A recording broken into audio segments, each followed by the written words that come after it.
Jones, we can't see. Hi. Can Hi, you hear? Sandra. Hi.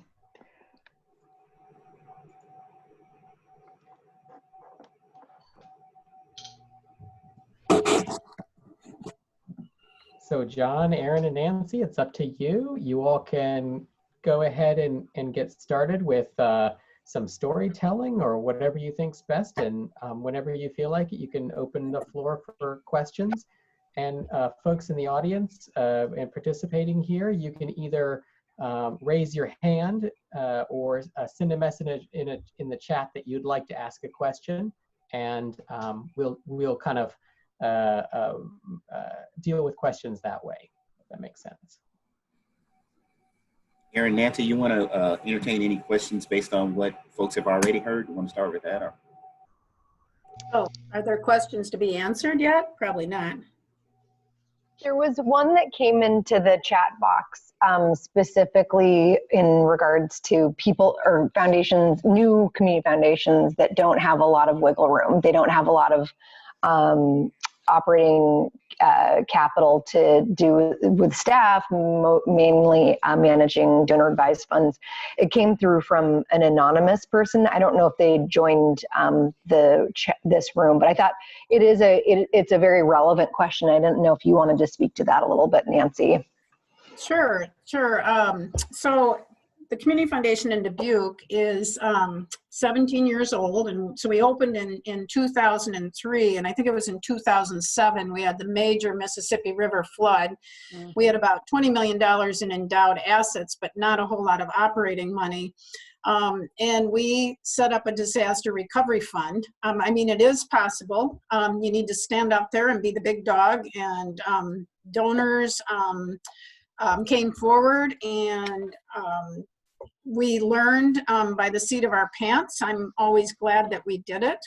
One thing that happened, and this might be even the role that you take as a new community foundation with a whole lot of capacity, is there were a lot of other people standing up at the time and saying, hey, we'll raise money, we'll do grant making. As afterwards, we brought the community together and said, how do we act as one community to create a coordinated disaster response? And then that led us to where we are today, where we do the disaster recovery fund for the whole region. So I think you just, act like the community leader that you are, and find where you can be most helpful, and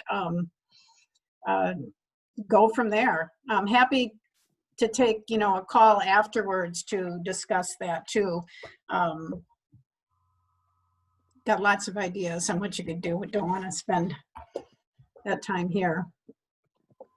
And maybe before we move to Jay Gray's great question, I was going to offer up that seemed to be kind of the one of the ways that the Funders Network had done an analysis of which community foundations should be part of the learning cohort, was to look at their assets, but also their staff. And there's definitely an asymmetry frequently within community foundations where just because, there's a fair amount of assets, like I'm thinking of Tulsa Community Foundation, it doesn't mean that there's a lot of program staff to do programmatic work. And the outreach that goes into building sort of community coalitions or engagement around disasters takes a lot of work and time. So a part of the strategy in the PrEP program has been to support the community foundations with smaller grants that can help them with not just doing projects, but also using that within supporting staff to be able to do this programmatic work. So we acknowledge that, and I think that we didn't ever think that we could be successful with any grants without supporting staff, but especially within the philanthropic community in disasters, most community foundations, when they raise cash or money for a disaster, they re-grant all of it. They give it all away, and that's something where, we kind of want to keep that energy going, but we also have to acknowledge the fact that there's a lot of work and fatigue and effort that goes into, especially response grant making, like locally right now. It takes, it takes a village and everyone, all hands on deck, and a lot of energy.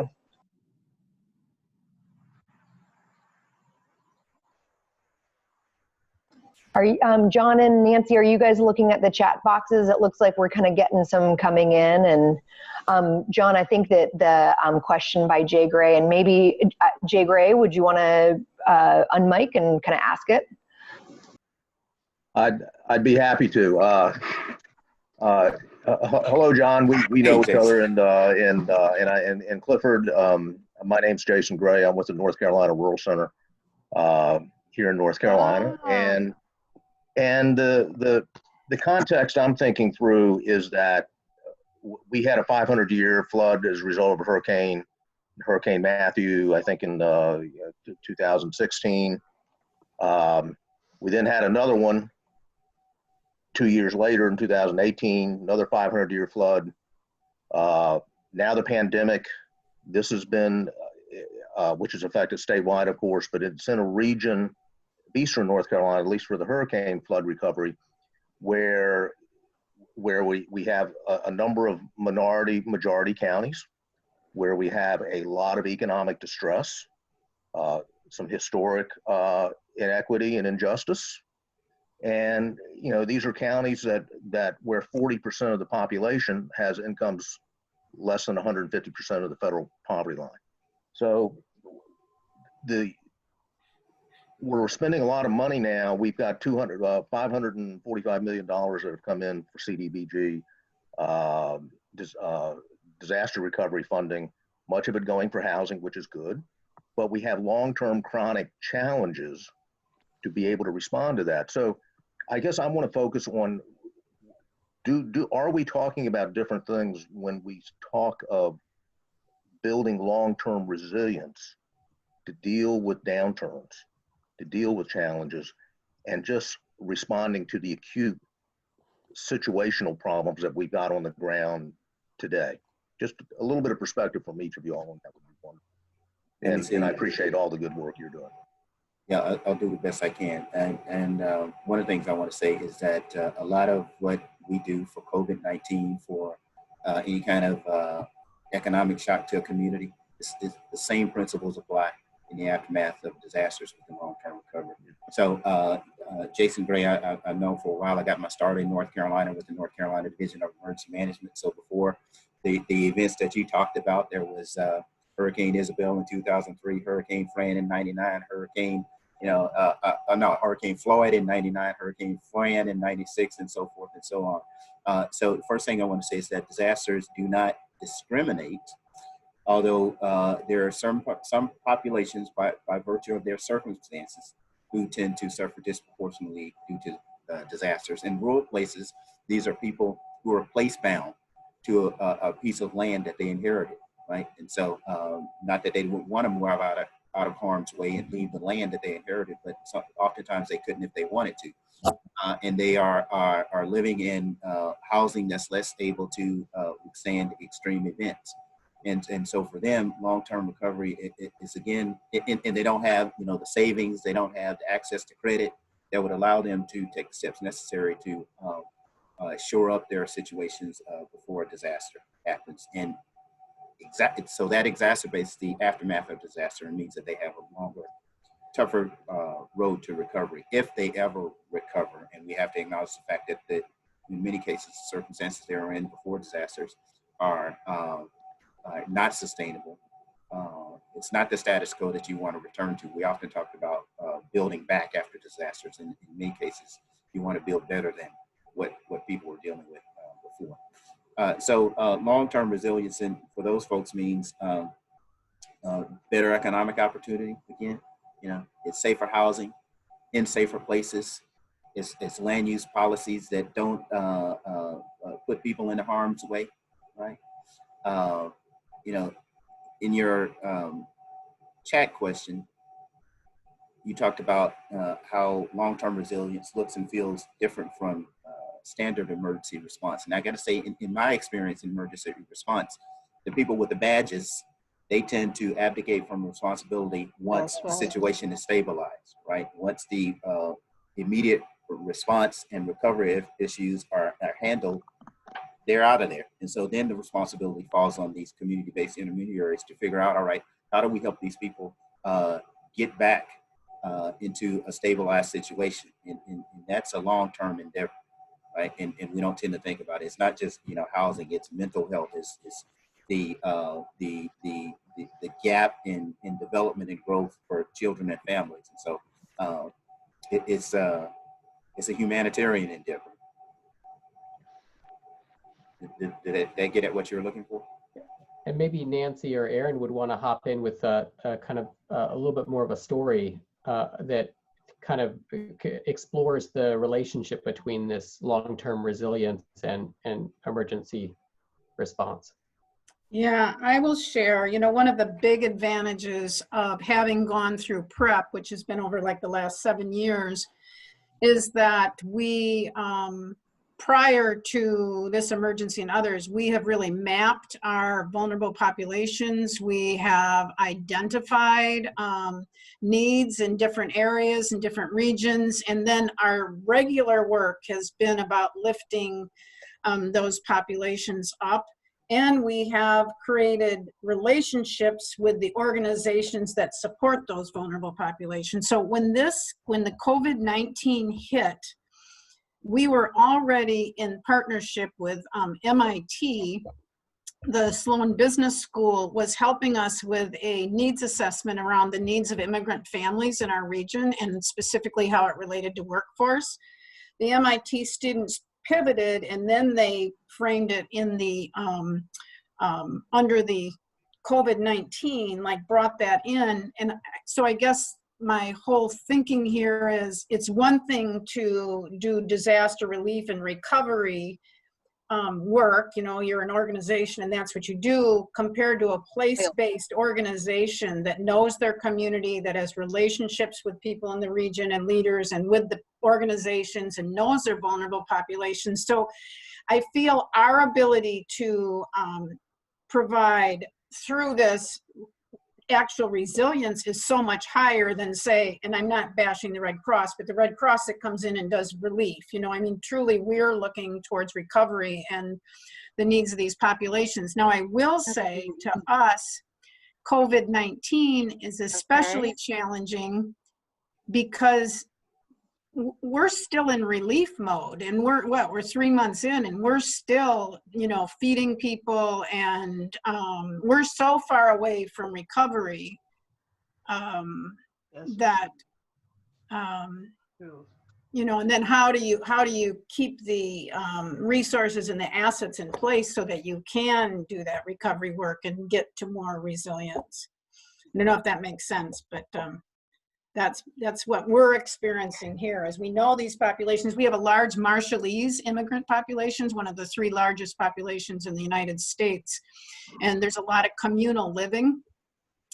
So, so much of it has been finding places for isolation and getting translators. But if you didn't know these populations beforehand, I don't know, and have relationships with the people, I don't know how you could be as effective. So thank you, Prep.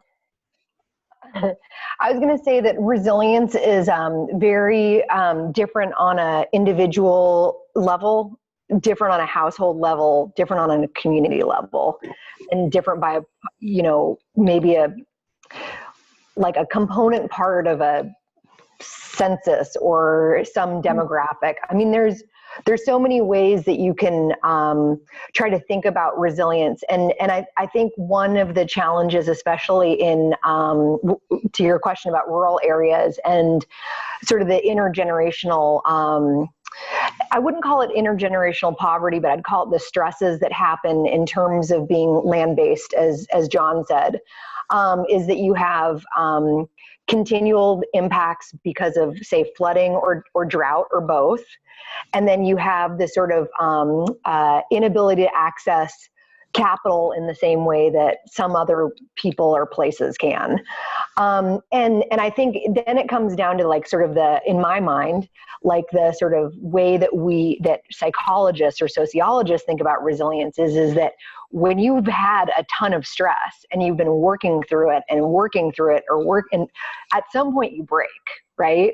And so I think that for emergency managers, and I used to do recovery planning for FEMA, and we would see these continually flood impacted communities, and it's really quick as an outsider to say, why do they live there? Why do they stay?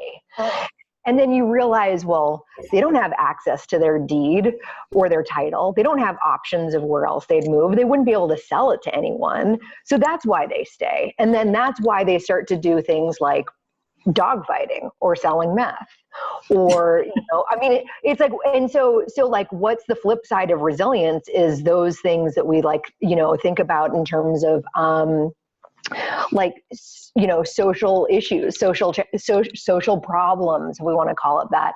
And I think that emergency response, like we're, to COVID, we talked about this as we were prepping for this. It's the flip side of what most people are used to. It's just like a disaster, but it's a flip of how it was economic first for a lot of folks. And that's the challenge right now is that it's not, 3 weeks after the tornado and you're realizing all these bills you have to pay. It started really quickly. And there's been a lot of mechanisms that have happened to try to sort of band-aid things, but it means that there's going to, be waves with eviction notices or people going through foreclosure. And as we all can imagine, loss of shelter or loss of home is the hardest thing, one of the hardest things a person can go through. So I think that's how I sort of see the difference within a resilience applicability within the disaster cycle and how it applies in some of the rural dynamics and some of the differences with emergency response.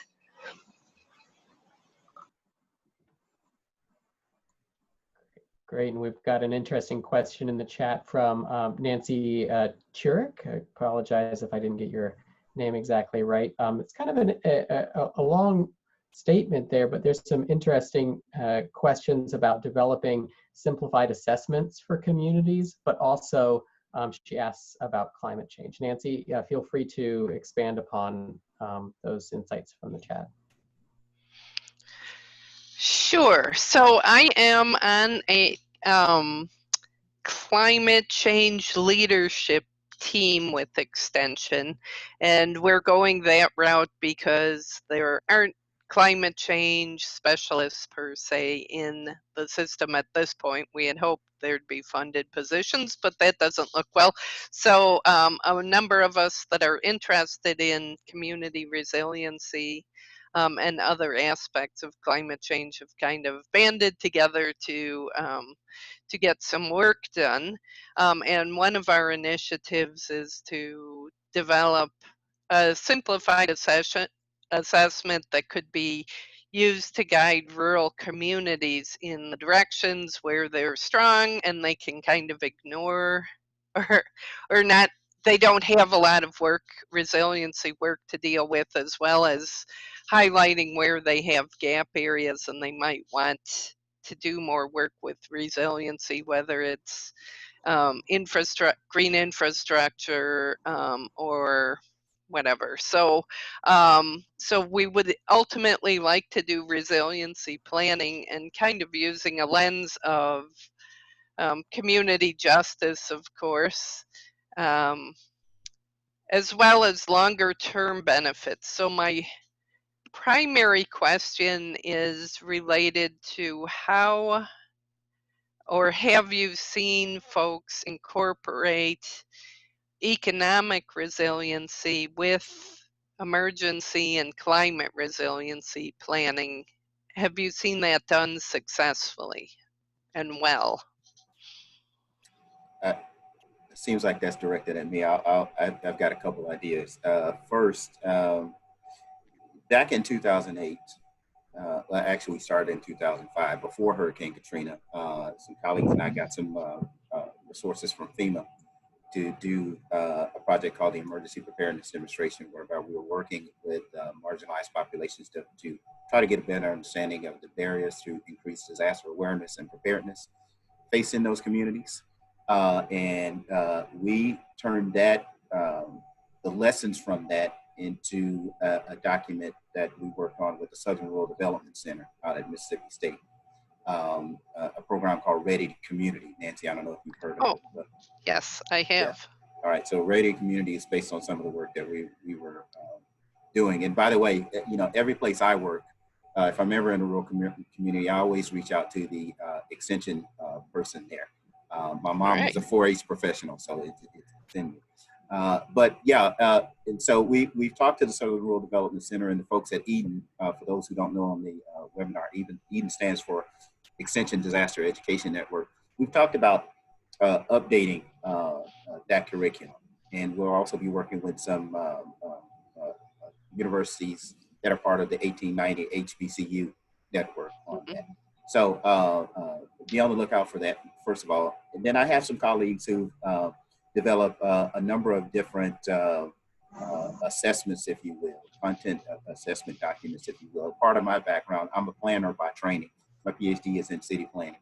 And a lot of my colleagues do assessments of plans and offer guidance on climate resilience and the intersection of different types of planning documents. So I can follow up with that. But one, you might be able to Google the planning scorecard. And it's just a tool that allows the users to take a look at their inventory of plans to see the extent to which they are in concert and where there's conflict. Right? And then there are other folks, I believe, that are part of the Extension Disaster Education Network and Sea Grant and other organizations like that who do exactly what you're talking about. Okay, great, thank you. You know, Nancy, I would answer that in such a different way. So we have been using for about the last maybe 5 years the Orton Family Foundations, or the Orton Foundation's Heart and Soul Community Engagement Process, and it's in about an 18-month process. And so different than a lot of times when you come into the community and you do community engagement, it's around an issue or a project. The whole Heart and Soul starts with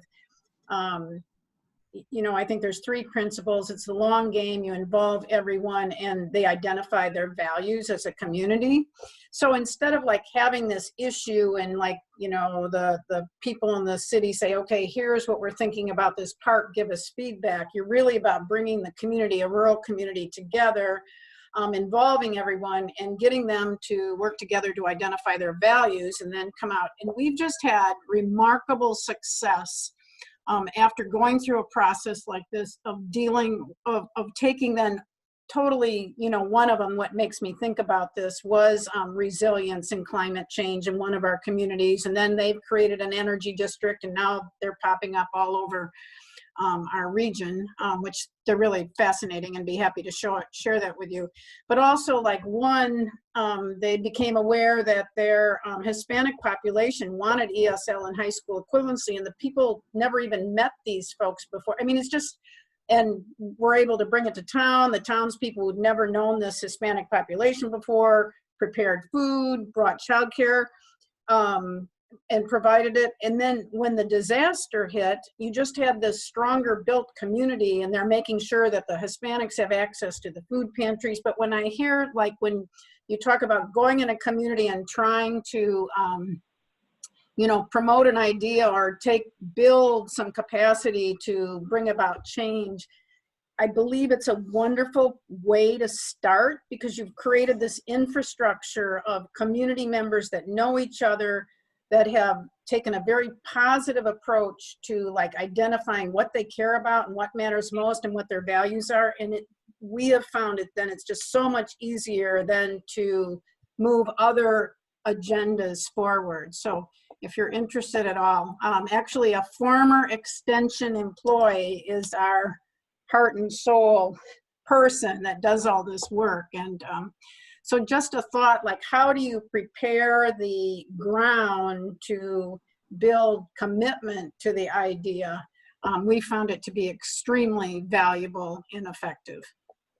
Oh, thank you. That sounds interesting to look into. So each of our counties have community development educators. So not as intentionally as what you're talking about, but many of them have these developed relationships and pulling together coalitions. I mean, I stated it probably more like a more traditional approach, but many of these folks have relationships, but I'd be Right. interested in reading Heart and Soul Process and bringing that to our group. As food for thought, and maybe to incorporate in our train the trainer professional development that program that we're putting together Yeah. to So move educators through this. Yeah. Sorry. Wisconsin Extension has actually come over and met with us about it probably about 3 years ago, and they're really interested in it, but then never pulled the plug. So come talk to us. You're right across Okay, the I'll river. do that. Thank you.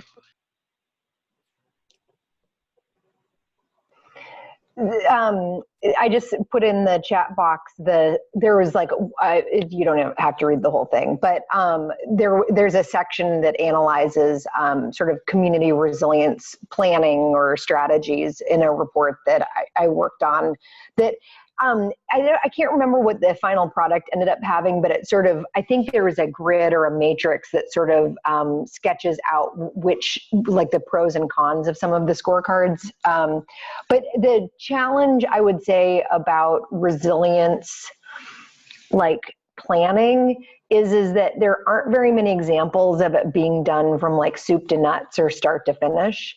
And even in like very, very sort of high capacity municipalities that have recovery or resilience planners or resilience staff, it's very unusual for things to happen in a really sort of comprehensive kind of planned way. That's like the state of where we are right now. So, and maybe it's because of the various definitions that people and places have about resilience, but you know, it's worth working on. It's just a hard thing to kind of get, like, I mean, I think John and I, like, I've always appreciated hearing from John because between him and the people that he works with and the students he works with, they work at a scale where they're actually doing this type of stuff.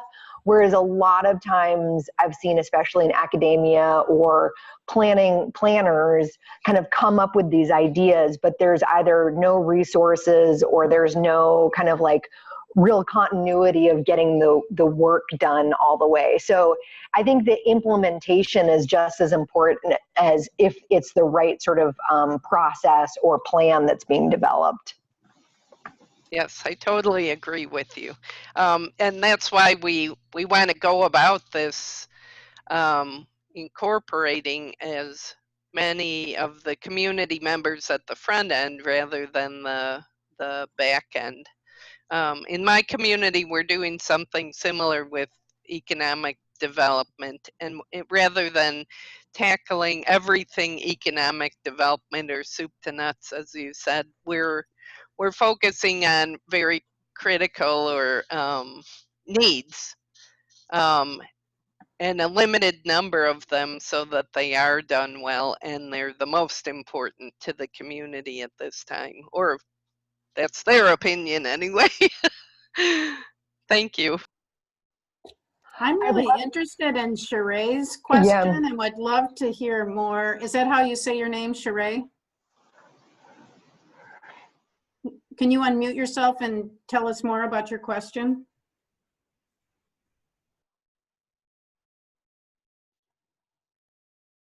So there's a little button in the bottom left that says mute or unmute if you're still on. Well, she asked about emergency management and not being open to communities of color.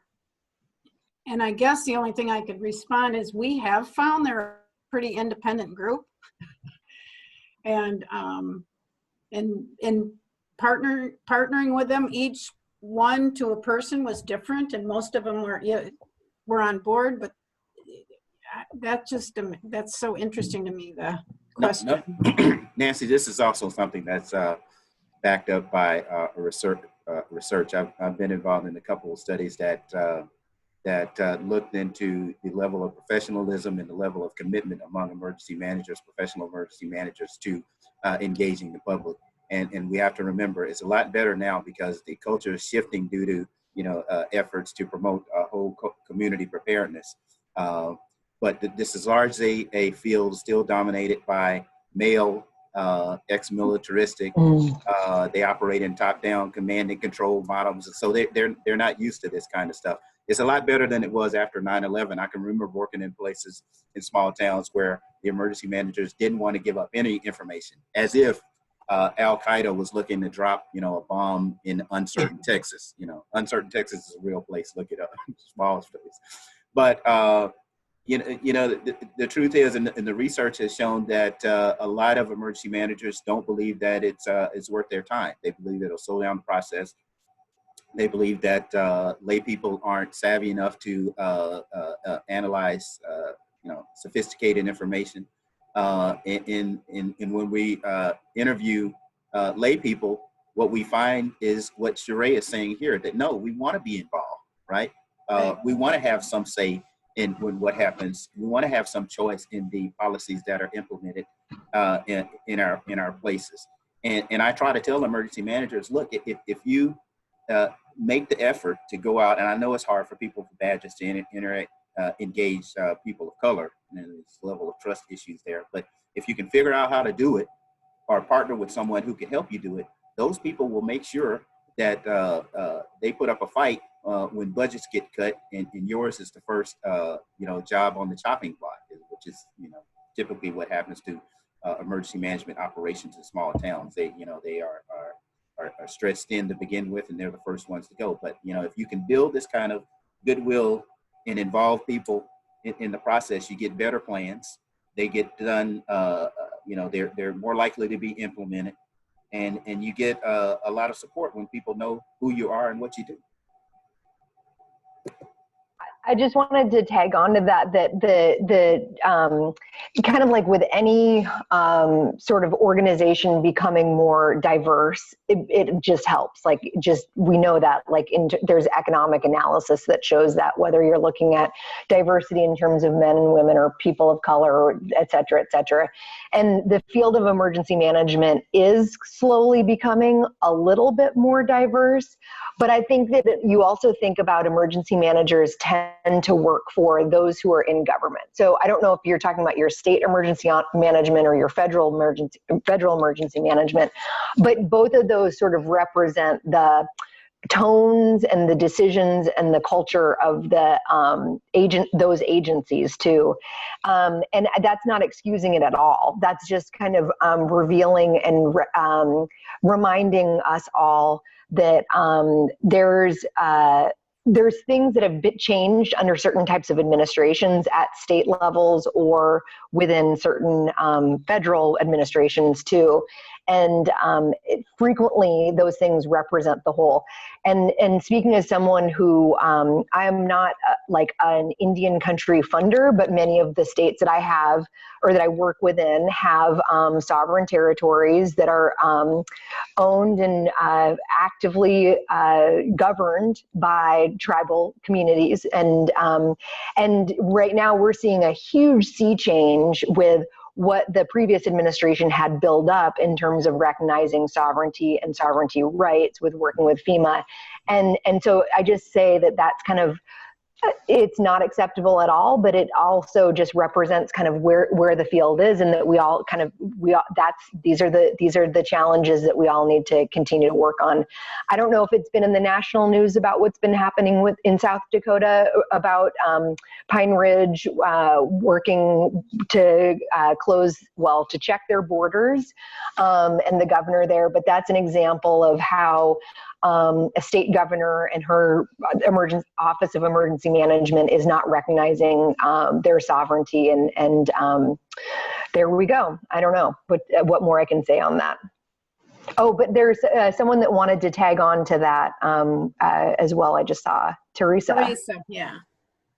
Thank you. Yes, if any of you from North Carolina are familiar with Becky Anderson, who did the Handmade in America, I took a workshop from her years ago, and she had a teaching moment about cave people. And she called them cave people because they were citizens against virtually everything. And they're the naysayers of our community. And the question was, how do we work around them? And she said, first you invite them in to be part of the solution. And then when they choose not to be, you work around them. So to Sheree's question, I've spent 20 years in the CEO role of my community foundation, and it's been a slow process. It is still breaking into some of the cliques, but I think when you take ownership of your leadership and you just do what needs to be done, and you do it right and you do it well, you will be visible and you will be invited to the table because you have something to offer. So it may take time, but I think it's necessary to just plow forward and work around the cave people. Just my thoughts. Good advice, Teresa. Thank you. I got a chance to hang around Becky Anderson in my time in North Carolina. So yeah, and hopefully if you can get people, if they don't want to participate, at least you can get them to agree not to sabotage what you're doing until they have a chance to see what evolves.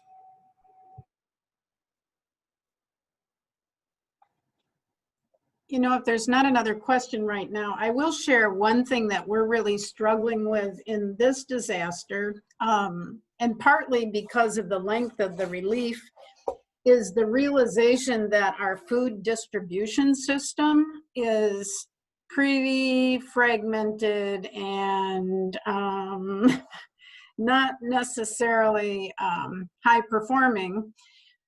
So number one, it's difficult because we're in the midst of the response or the relief, and we need people to be high performing. But what we are doing is we're holding weekly calls with all the food distribution people, which kind of raises a level of accountability and hopefully is building relationships and ways for people to connect, to say, okay, where are their gaps, who's doing what, who's got issues, who's got problems. And that's really been fairly effective in overcoming some of the issues. There's a lot of, again, kind of like emergency managers, there's a lot of independence in those organizations, and some of them have, rules that are just unique to them. And so how do you lift those organizations up? And part of it is showing them the respect for the work that they do, and building relationships and partnerships across the community to meet a common goal, which is to hopefully feed our most vulnerable healthy food. So it has been challenging. It would be great. We're trying to get an asset map going where we really have a good understanding of what are all the funding streams, where is it going to, how much does the food cost, who's serving who, how many pounds. And it's things like that funding in the moment would be awesome, because then we really could pay someone to totally map out this distribution system and give us better information. So when I think of funders listening, if any of you are funders, that would be a good example of how funds during a disaster, an actual disaster, could be really helpful. I'm curious, go ahead. Oh, I was going to say that reminds me of the idea, is it number 3, about the value chain? It's a kind of a similar idea where, I think that with resiliency, it's the first time I heard this, I was like, what? Resiliency is networks of networks. And I was like, well, that just sounds like bureaucracy. But I do think that there's something about when you add supply chain or value chain or points of distribution with how it gets access in the last mile, it all you start to realize that within the networks, to kind of figure out what the linear system can be for that delivery, that's the work that we're trying to figure out as we all start to get involved in disasters more and more. And that's the challenge, right? Is that we're all starting to be impacted locally, and then also at many different levels as a country. Like, people have already forgotten that 2019 was one of the costliest years on record of disasters. And you know what? 2018 was one of the costliest years on record with disasters. So the layering, to use the Great British Bake Off, layering upon layering, like, it just starts to add up. And so within this kind of overlap between what nonprofits do and what we want to see happen as community members or as philanthropic organizations, with helping tighten up the supply chain, whether it be service provision of disaster case management or it be actually food going from, you know, point A to point B. It's like that's where we're trying to figure it out.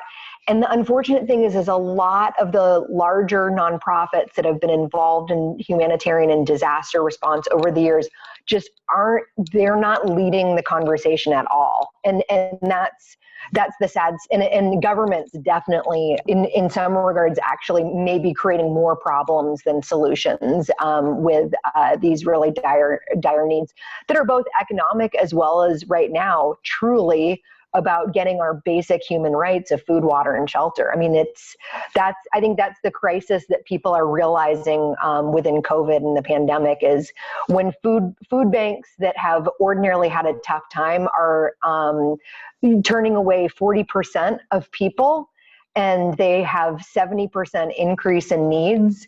And right now in my region, 10% of food pantries are no longer operable because they've run out of resources. It means that people are going hungry, and this idea of food scarcity that we've talked about and we know about is actually, like, you know, and it's one of the biggest undermining issues, along with climate change, you know. So it's unbelievable, like, sort of where we are and the scales where everything is working at within this idea of sort of resilient systems and not very resilient systems right now. Yeah. If I may, first, Nancy, thank you for seeing the intersection with the value chain, supply chain issue. Just to give you an example, I've been working fairly regularly the past 10 months in a very rural mountain county in North Carolina. Graham County is way down in the southwestern corner, and it has one regional grocery store chain serving a county of 8,000 people. Very mountainous.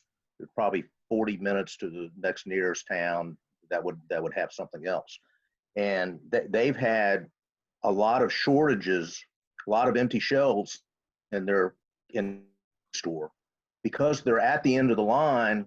The bigger population towns further up the supply chain, they're having all their stocking being done, and poor old Robinsonville, North Carolina is getting what's left over.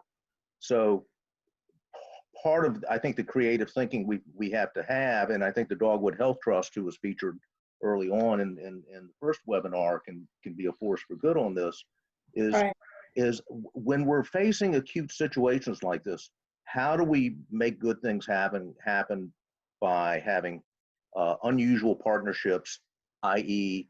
having Food Lion or Kroger's or Harris Teeter working with some of these smaller regional grocery store chains, which is the store there in this particular, to make sure that, you know, that they're getting stock in the way that's serving the county. And then lastly, to Aaron's point around the food pantries, the food pantry program in Graham County has seen a 4-fold increase in demand for their services. This is a county that has over 50 churches, but until very recently, they didn't do a particularly good job talking to each other or networking with each other. That is, I think, starting to change. And it's because the local government officials were asking for help. It's like, guys, can you work together to do this? And I've been working with under a grant from the Duke Endowment working with a little, very small rural Methodist church there in this community, who has a wonderful partnership with a missionary Baptist church 200 yards down the hill from their location. And they're doing some amazing work together. These are assets that are inherent to these rural communities, particularly in the rural South. I mean, there's churches everywhere, but we haven't done a very good job figuring out how to see them as an asset can be aggregated for change and building the kind of resilience we need. And the other piece of the chain that we find is broken is our immigrant and non-English speakers and the barriers to accessing the food pantries. If they have limited hours, oh, but you can call, or, you know, that we need to address those things. So both the supply to the food pantries, but then how is the food getting out to all people without barriers? It's a big issue to work on. Oh, I see a friend of mine, Ann McDonough, welcome. So Ann's from my community. She's a county supervisor, and she's talking about the connection, and you already mentioned this, Erin, between number one, helping rural communities navigate resources, and what we're talking about. And it's so true. If we can bring in, if we're this hub and we can bring in other resources and grants, and we have been able to get some match and some grants, and wish we could do more. It's a staffing issue, but yeah. Nancy, may I chime in again? This is Sure. Teresa. You know, I have to thank you all. I didn't realize that we were a hub. That now I have the terminology of how to refer to us, and I didn't realize that we had established a value chain about 10 years ago. As a community foundation, we looked at all the funding we were doing for food pantries, and it was an astronomical amount. It wasn't efficient. It didn't have efficiencies built in, and they were all siloed. Nobody talked to each other. So we said, let's tackle this. So 10 years now, we've had a group of 17 pantries that meet on a quarterly basis. We hire 2 coordinators part-time. Our foundation funds probably 40%, and a local corporate foundation funds the other 60. Even still, it's only about $30,000 a year. And one of the coordinators is the resource coordinator. So she runs generic food drives. Right now we're in the middle of a virtual cereal drive. We'll run a soup drive. We have back to school drives and toy drives at Christmas. So she'll bring in 100,000 to 150,000 in resources to be shared proportionately among all the pantries. The education, though, is invaluable. On a quarterly basis, they sit together, they learn each other's policies. We have speakers come in, Meals on Wheels, you know, places that really can be of value to them.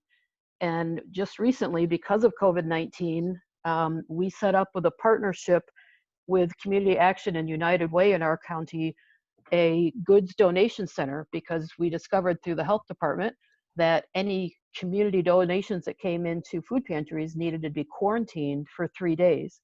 Well, most of our pantries don't even have the space to do that.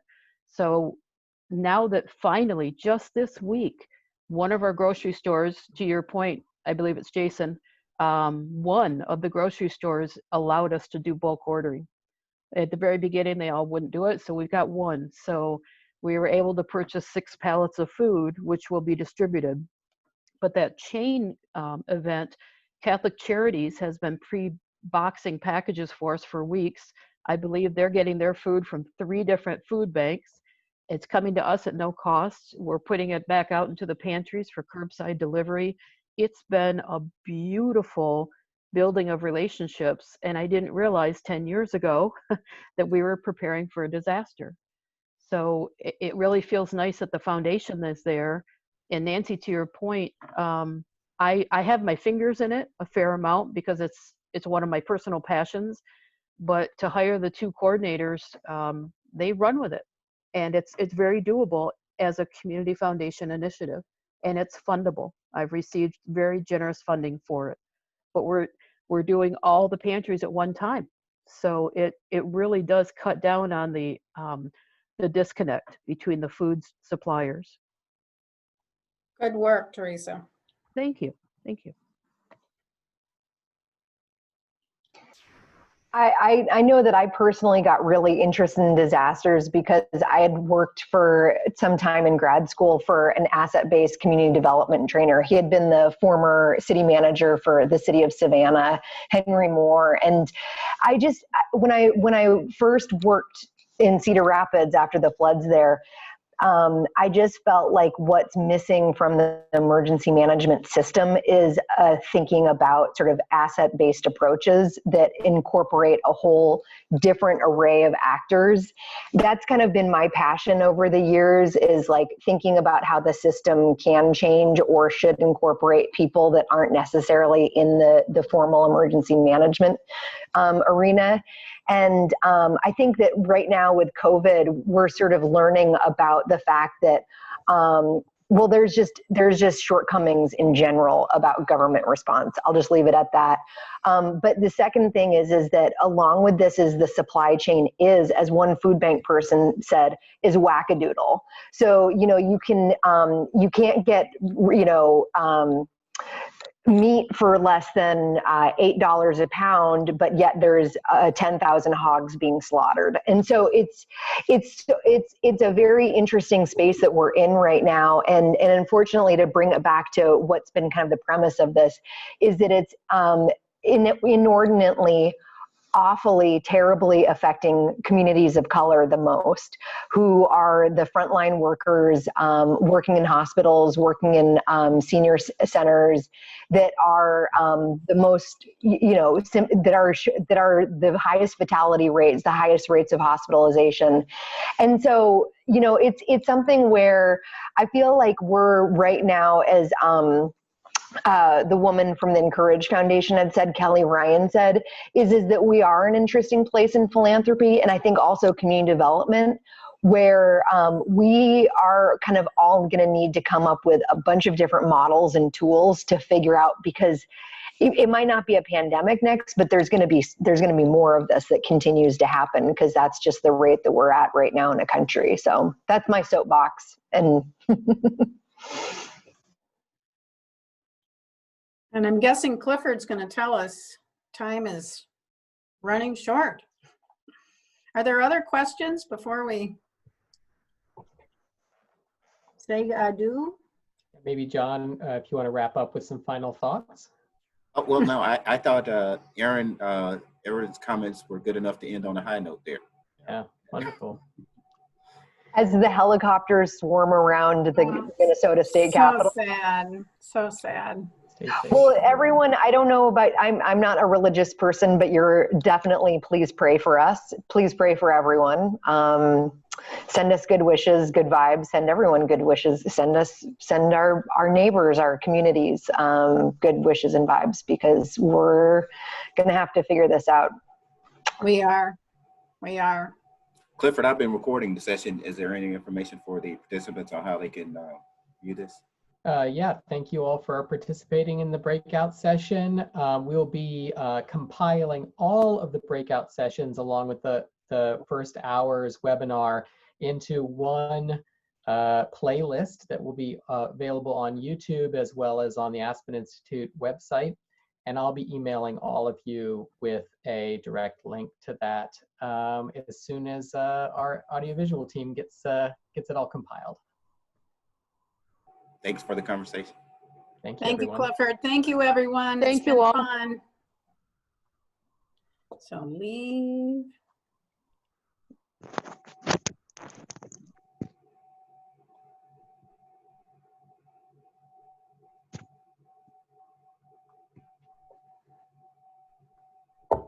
It's been fun, everybody. Yes. Sandy Jones, Thanks a lot. Sandra Jones, why is that name familiar? She just sent me a text that she's in Mounds, Minnesota.